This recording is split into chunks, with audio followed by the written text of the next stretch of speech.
Die sitrusbedryf is veral ook erg geraak na aanleiding van die onluste in die land en bedrywighede wat tot 'n stilstand moes kom. Ons gesels vanoggend met Chadwick van die Suid-Afrikaanse Sitruskwekersvereniging oor hierdie kwessie. Good morning rather, Justin, and welcome to Grootplaas. Morning, Elsa. Thanks for having me on the show.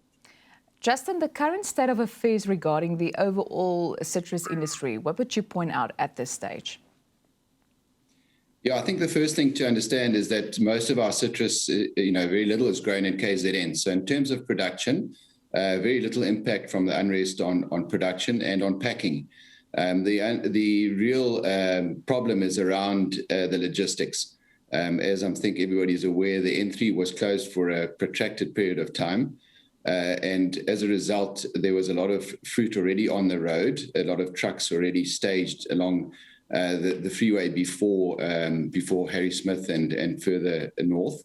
And then there was a lot of fruit that was being packed at that time and is now on packhouse floors or on trucks waiting in the actual production region. So it's really a logistics challenge. And then obviously on the port side, for a while the port was closed. Even when the unrest was over, it was very difficult for people to move around. So a lot of the facilities there in the port remained closed for a while. Is there anything else that you can point out in terms of how the impact of the recent unrest in our country on the industry?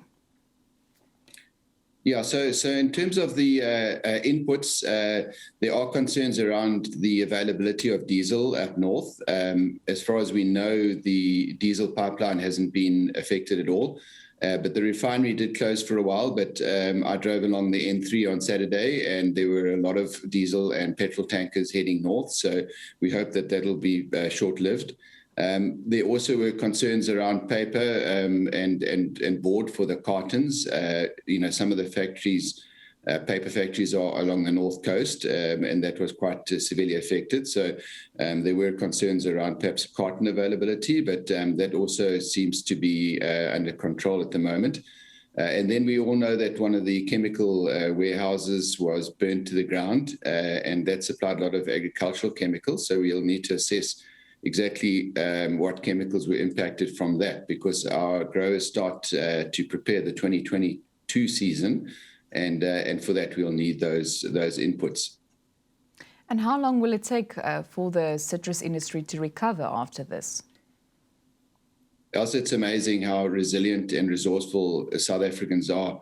The port's basically up and running and running at 100% capacity. If you look at Transnet, and I must take my hat off to Transnet and Busha Darby and her whole team, and a huge debt of gratitude to them for getting the port running as quickly as they have, and also getting for the railway line running as quickly as they did, because that was also closed.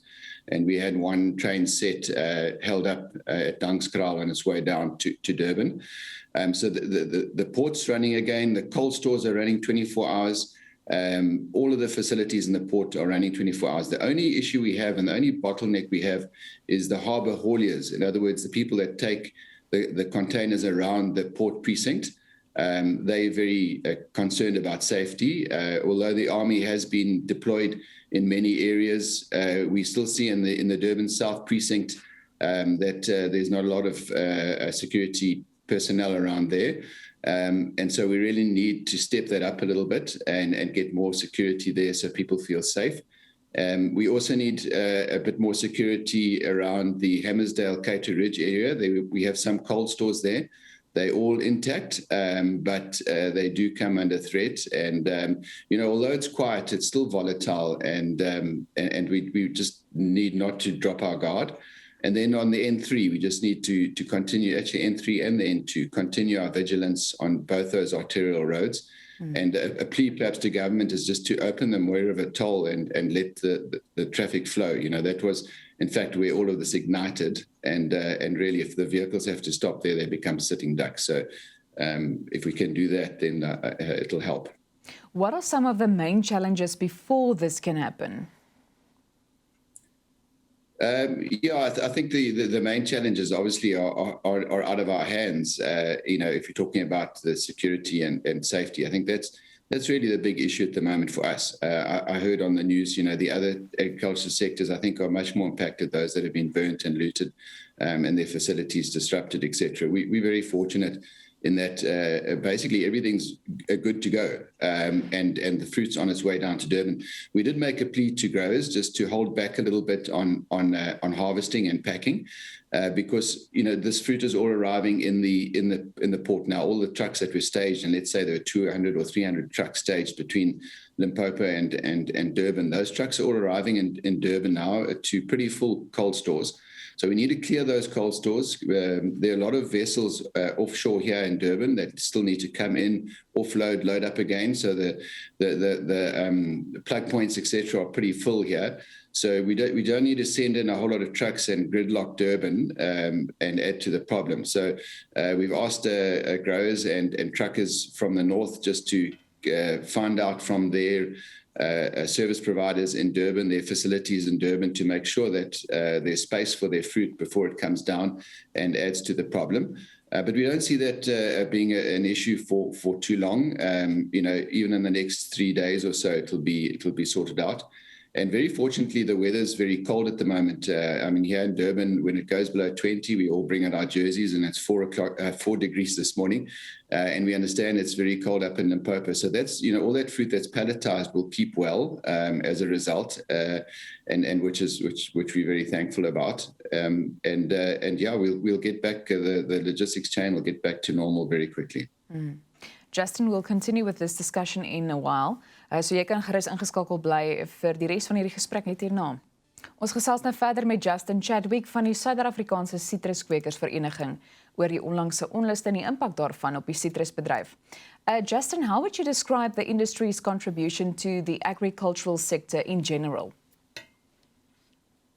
So the industry will export this year in terms of our initial estimate about 2.5 million tons.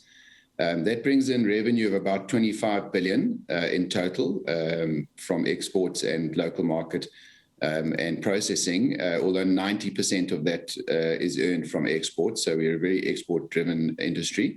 And then we've got about 140,000 people that are employed on the farms and in the pack houses. And then obviously a whole lot more people employed in downstream and upstream activities, distribution, transport, downstream and upstream in terms of input suppliers, cartons, chemicals, etc. And then, whole rural communities are dependent upon the industry around them.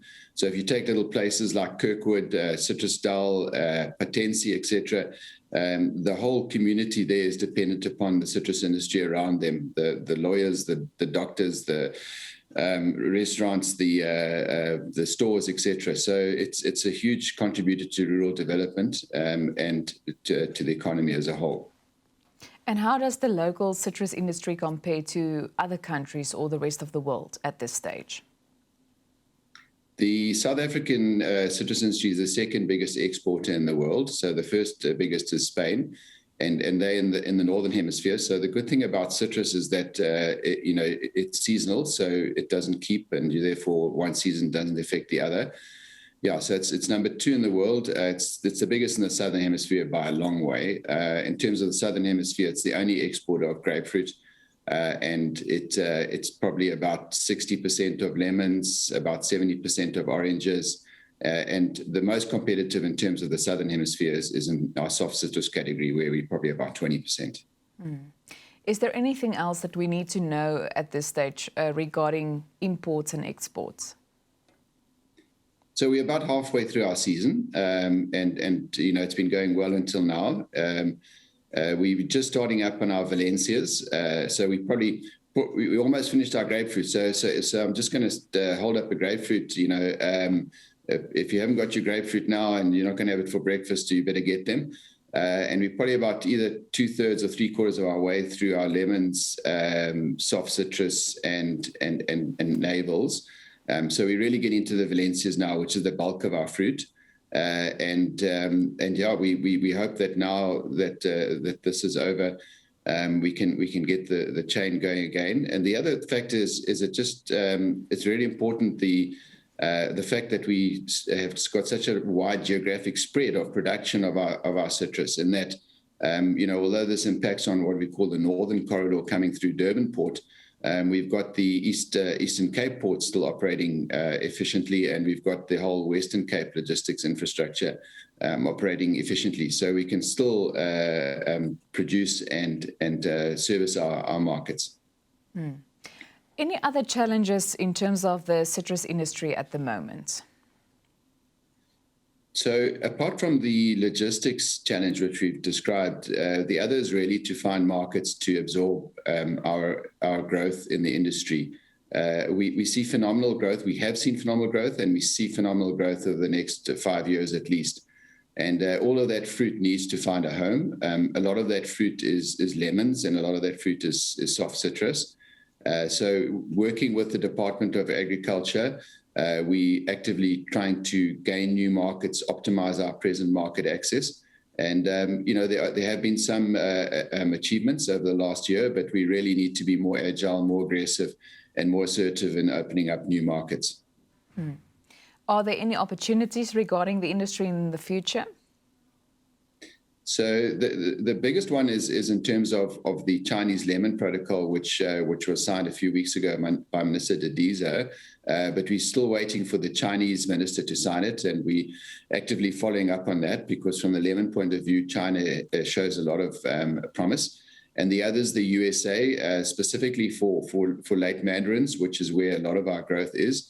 And also for grapefruit and some mid-season oranges, we see the US as being a big opportunity, and we're very close to wider access to the US. At the moment, we only have access from the Western Cape and Northern Cape, but the final rule just needs to be signed off. We've got a little bit more than 1 minute left, but are there any other developments that we need to know about?